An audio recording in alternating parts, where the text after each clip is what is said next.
నోరు మూసుకొని కూర్చుంటా. కానీ నువ్వు ఎక్కడ కాకుండా కేవలం నందికొట్కూరు నియోజకవర్గంలో చేస్తా అంటే మాత్రం నా సత్తా ఏదో కూడా నీకు చూపించాల్సి వస్తుంది. ఎందుకంటే మీ గ్రామంలో నేను ఎలక్షన్ ప్రచారానికి వస్తే నాకెంత స్వాగతం పలికి మీ ఊళ్ళోనే నాకు మెజార్టీ ఇచ్చినారు.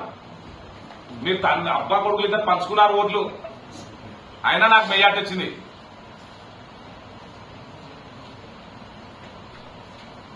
ఇంకా మాట్లాడేది దండి కూడా ఇది జస్ట్ శాంపిల్ మాత్రమే. మళ్ళా కూడా మస్తు ఉంటుంది. ఇంతటితో ముగించుకుంటే అందరికి మంచిది. ఏమన్నా ఇస్తే మేము ఒక ఎంపీ కాబట్టి ఆలోచన చేస్తా. నాకు ఇంతవరకు మీరు చెప్తున్నారే తప్ప మనకు అసలు అటువంటి కార్యక్రమం ఉందని కానీ ఇంకోటి కానీ నాకైతే సమాచారం లేదు.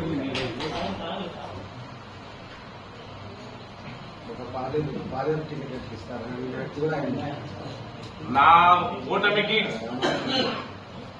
24 గంటలు శ్రమ చేసినటువంటి వ్యక్తి వైరెడ్డి రాజశేఖర రెడ్డి.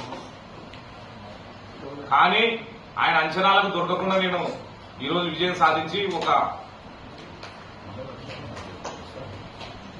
మాండ్ర శివానంద రెడ్డి సహాయ సహకారాలతోనే నేను ఈరోజు నేనేదో ఆఖరిలేక భయపడి ఎక్కడికో పోయేటువంటి వ్యక్తిని కాదు.